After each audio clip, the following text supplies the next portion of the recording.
At long last, NASCAR finally reveals the highly anticipated next-gen cars. We got a good look at the all-new Camry, the all-new Camaro, and the all-new Mustang, and I must say, they look pretty spectacular.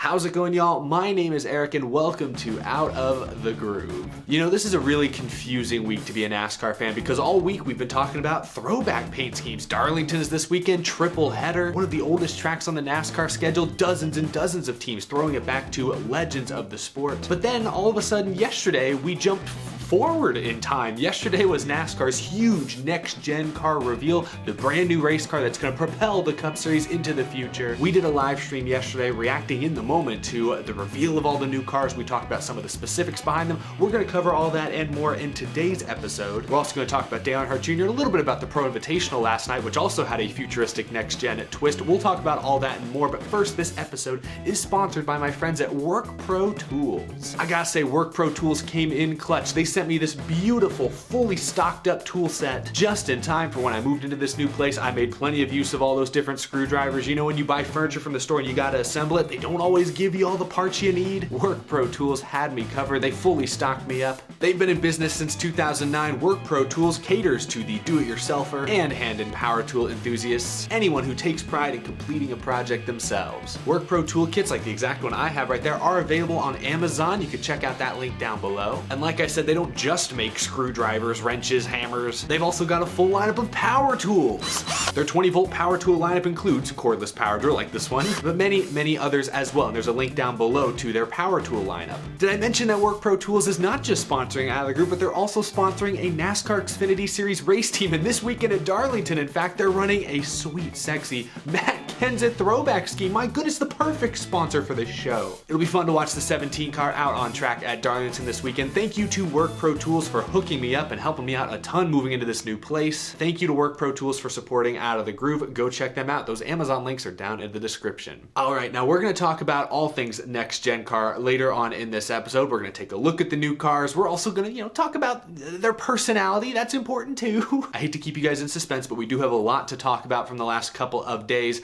Any Dale Earnhardt Jr. fans out there? Any members of Junior Nation still alive? Dale Earnhardt Jr. is returning to the NASCAR Xfinity Series this year. He announced earlier this week what his one and only Xfinity date will be. You can expect to see Dale Earnhardt Jr. behind the wheel of an Xfinity Series car September 11th at Richmond Raceway. And given the significance of that date, Dale Earnhardt Jr. revealed this special 9/11 remembrance paint scheme that he will be running. United for America. You can get a look at it right here. That will be Dale Earnhardt Jr.'s one and only NASCAR Xfinity Series start this season. I'm looking forward to it, and I'm not even like a huge Dale Jr. fan, but I'm looking forward to it. One, because I like Dale Earnhardt Jr. Who doesn't like Dale Earnhardt Jr.? But two, because the last 3 years now that he's done this, these sort of one-off Xfinity dates, he's run really well. He's finished 4th, 5th, and 5th in his last 3 Xfinity starts, and that 4th actually came at Richmond in 2018 when he also led 96 laps. So I'd say look for Dale Earnhardt Jr. to be pretty darn competitive this September when he gets behind the wheel of an Xfinity car once again. Two-time Xfinity Series champion Dale Earnhardt Jr. is back. I am looking forward to it. Also, the significance of that date is going to be very special, I'm sure, as well. So look forward to that. September 11th, Dale Jr. returns. Now, before we get to next gen, we do have to talk about last night's iRacing Pro Invitational race just briefly. I don't do full-on dedicated race recap episodes for these things, at least not anymore. If you missed it last night, it was Erik Jones pulling off the upset. I mean, I know he's had a lot of success in the real World Cup Series at Darlington, but not typically thought of as a great iRacer. Erik Jones, driving the John Andretti throwback scheme for Richard Petty's number 43 team, got the win after a late race restart set up a dramatic 3-wide move that Erik Jones managed to pull off. It was pretty cool because NASCAR and iRacing were actually running the next-gen cars in the sim for that race last night. So all those cars, you might have noticed, they look a tiny bit different. That's because those are next-gen cars in the sim. It was never clearly explained if the cars actually handled that much differently than the current Gen 6 cars do in iRacing, or if it was really just a cosmetic thing. They just wanted the look of the next-gen in the game. I don't know. But either way, Erik Jones got the win. The race was dominated by your usual suspects. William Byron was up front. Timmy Hill was up front. Dale Earnhardt Jr. led a lot of laps, actually. Anthony Alfredo, Kyle Larson, and actually Brad Keselowski was up front as well for a lot of this race, but it was Erik Jones pulling off the upset. Very exciting. Your 2019 Southern Southern 500 winner. It was an interesting broadcast as well because for whatever reason, maybe I missed it, maybe they mentioned it at some point, but Clint Bowyer was not there.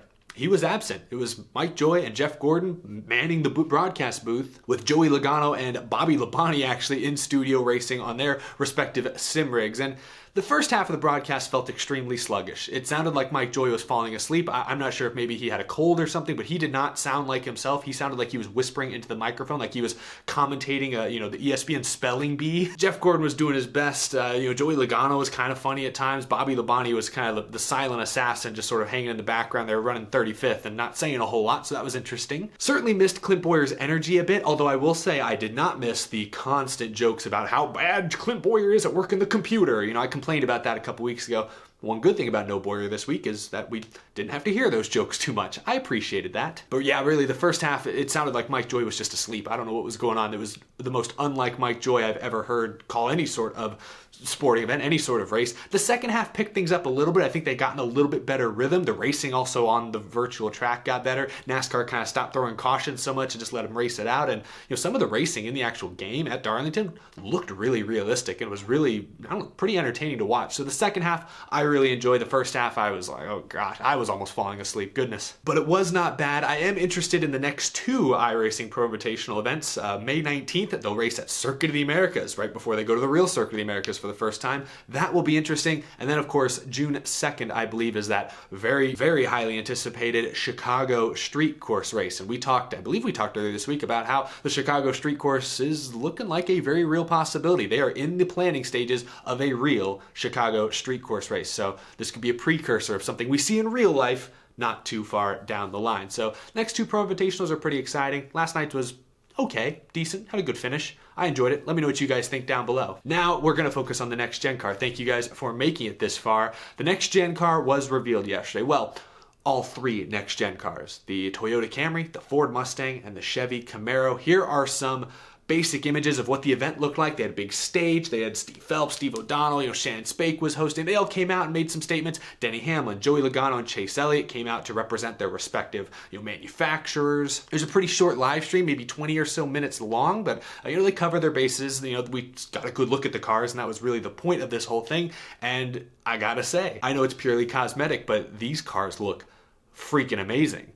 We already talked a little bit about this about a week ago when the Mustang and the Camaro were leaked online beforehand, but I said it once, I'll say it again, that Ford Mustang especially looks mean. It looks angry. It looks like it's about to, if I reach out and try to touch, it's gonna bite my hand off. I love the look of the Ford Mustang. I was also very surprised by how much I liked the look of the new Camaro ZL1. It doesn't look that different than the current ones, but these cars, just in general, look a little shorter, maybe a little stretched out. They look wider. They look more like a sports car. Some people have said they kind of look like the Pinty series cars, from up in Canada. I see it. These cars just in general look more athletic, if that is an applicable word to describe a race car. These look athletic, more athletic than the Gen 6, certainly more athletic than, the car of tomorrow, Gen 5. They look sleek, they look stylish, but most importantly, perhaps, they look symmetrical. As in, if you look at the car straight on, if the car is facing you directly, from one side to the next, things look to be almost perfectly balanced. They're perfectly symmetrical. It's not like, the current Gen 6 where they're kind of skewed out a little bit, especially in the rear end, or especially you go back to some of the Gen 4 days, those cars were not symmetrical. They're pointed and camped. It was weird. The next gen car, which is kind of the point of it, looks very symmetrical in a lot of these photos. So that has me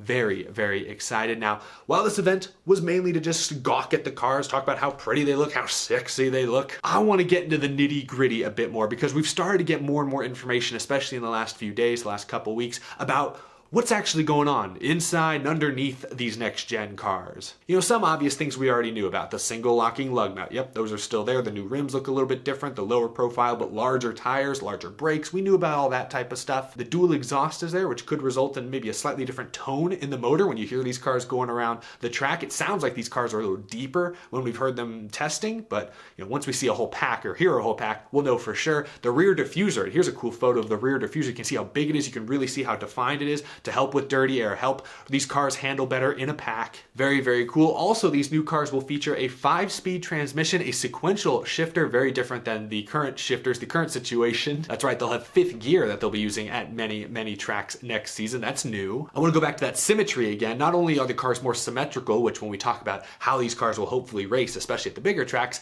more symmetrical means less dependence on side force, which just means less aero dependency overall. I mean, these are big, big cars racing at high, high speeds, so aerodynamics and drafting and things are always going to come into play. You can never completely get rid of the aero effect. But side force is something that I think has frustrated many fans and probably frustrated many drivers, especially the last few years. By making the car more symmetrical like this, side force will no longer be the kind of crutch that it is today, which means, especially at some of the faster tracks, this car is going to be a bit more to handle, regardless of what kind of horsepower they put under the hood, which we'll get to in a moment. No side force, or much less side force, is going to make these cars a bit more of a handful, which I think many fans want to see. We want to see the drivers work a bit harder inside the cockpit than they do right now, especially with the 550 horsepower package. Now, speaking of horsepower and things like spoiler, I know that's what you guys want to hear. What kind of spoiler? Big blade, small blade, big horsepower, no horsepower? Like, I know that's what you guys want to hear.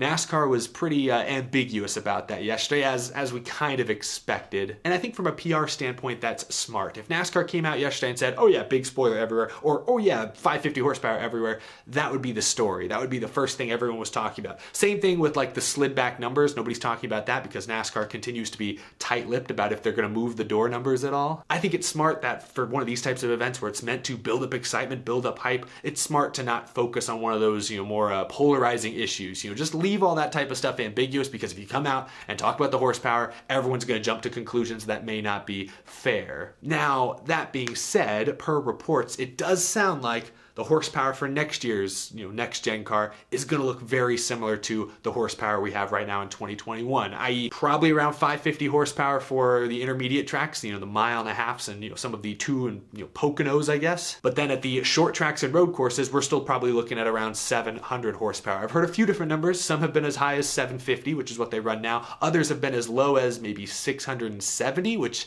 is still more than like the Xfinity cars generate at most tracks right now, but is a little bit less than they have right now. So as far as horsepower, it sounds likely that they will be similar to what we have this year, although NASCAR is still testing things and still finalizing that. Same goes for the rear spoiler. Those cars I just showed you on stage all had, I'd say medium to medium small size rear spoilers, but don't read too much into that. The spoilers are the type of thing that can be pretty easily swapped out from one track to the next. And it sounds like NASCAR has yet to come to a final decision on what size spoilers will go where as of yet. So stay tuned for more information there. Now, when we factor in things like the symmetry, the less dependency on side force, when we talk about the rear diffuser, when we talk about the aero ducts, the hood vents, I didn't even mention those, that helps the engine cool. I do think even if NASCAR keeps the larger spoiler and the 550 horsepower package at mile and a halfs next year, I do think the racing will be better than it is today. Or at the very least, I believe the cars will be harder to drive, even by themselves, than they are here today. So if you're not a fan of the current intermediate rules package, I wouldn't jump to any sort of conclusions just yet. I have a feeling next year the intermediate tracks will race a bit differently, and I think they will be harder to drive from a driver's perspective than they are today. That's just me theorizing, but based on everything we know, I think you're going to be able to drive up behind guys, get them loose a little bit the way you kind of could in the olden days. And with less side force to lean on, I think even by yourself, it'll be easy to overstep a little bit and potentially spin yourself out. So I'm optimistic about how these cars are going to race at the bigger tracks. Will it be perfect? Probably not at first. They're still going to probably have to fine-tune things over the next year or two, but I think it will be a bit better, at least better in some ways, than it is today. So that's all I wanted to say on that. I also forgot to mention that NASCAR is moving to a composite body with the next gen, very similar to the Xfinity series cars, which means rather than kind of the sheet metal they use today, where if you hit the wall or run into somebody, it kind of folds in on itself and doesn't really recover from that. With the next gen car and also with the Xfinity cars, when they get into the wall, the body of the car kind of bounces back into position. It's a little more forgiving in that respect. So I think that's going to lead to better racing, less cut tires just by barely scraping the wall. And I think that's fair. I don't want to see guys cutting tires over that kind of minimal contact. Whew.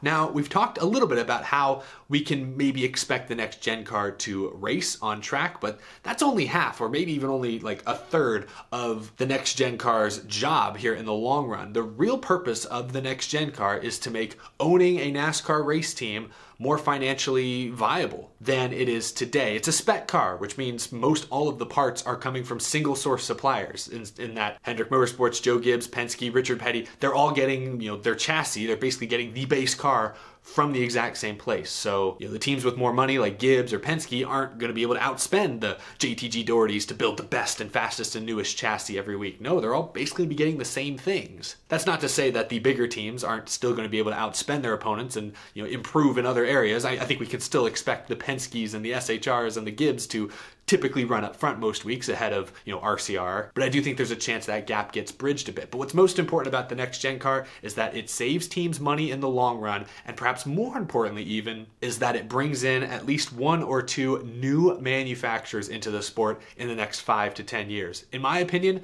the entire success of the next gen car will be dependent on if they bring in new manufacturers. I'm talking about a Honda or a BMW, or I'm just spitballing, Nissan. I don't know anything. I'm just throwing out random car companies. My point is they need new manufacturers to join alongside Toyota, Chevy, and Ford. That will determine whether or not the next gen car is successful in the next few years. NASCAR President Steve Phelps is very optimistic that, especially when NASCAR here in the next couple seasons switches their engine package into something perhaps a bit more hybrid, Phelps is very confident that at least one, maybe more new manufacturers will enter into the sport. With the spec car, the spec chassis, that makes it easier for a new manufacturer to jump into the sport and more than likely immediately be competitive. So that's a pretty big selling point if you are one of those other manufacturers looking to get in. If you know you have a good chance of being fast right off the bat, that might make it an easier decision. And yes, I did say a hybrid engine. NASCAR has been pretty transparent about this. The new engine package that will debut hopefully in the next few years, the development has sort of been halted by COVID, and I don't know if they picked it back up. So I think 2023, 2024 at this point at the earliest, NASCAR will likely add some sort of electrical components into the new engine, something to keep it relevant, something that new manufacturers will be interested in working with. Because right now, NASCAR's current motors, those behemoths that can generate over 900 horsepower, as badass as that may be, that's not particularly attractive to any potential or even existing manufacturers. Why do you think the horsepower has lowered somewhat? Because they're anticipating a lower horsepower future engine, something that's more cost efficient and more relevant, most importantly, to the street cars that these manufacturers are building and trying to sell to the public. And what are consumers buying these days?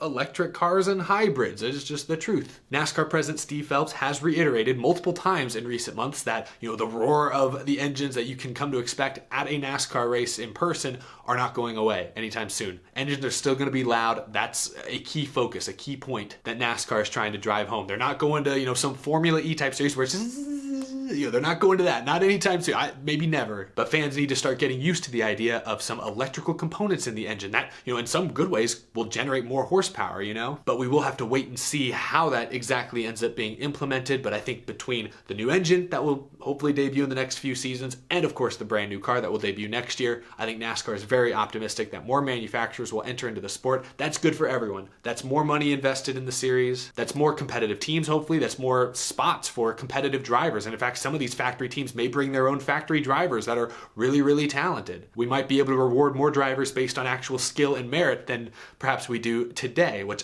in my opinion makes for a more competitive, more exciting, more engaging racing series. So that, in my opinion, is how the next gen car's success will truly be measured. Do they cut costs for teams? Do we continue to see more team owners try to enter into the Cup Series? And two, does this attract new manufacturers into the sport? It needs to do both of those things to be considered a success over the next 5 to 10 years. I think it will, but a lot can change in that amount of time. So that's the thing to watch with this next gen car. I think the racing will be better. It'll certainly be different. It'll certainly feel different to the drivers. But how will this affect the overall business of stock car racing? That's what we need to watch more closely. So that's what I have to say about the next gen car. I'm sure we'll learn a whole lot more about it between now and next February when it debuts in the Busch Clash. But give me your initial impressions. What do you think of the look of the next gen cars? What about some of those specific details I was just giving you guys? Horsepower, side force, all that stuff. Let me know what you think, what your expectations for this new next gen car are in its first couple of seasons. But that's all I've got for this episode. Thank you all for watching.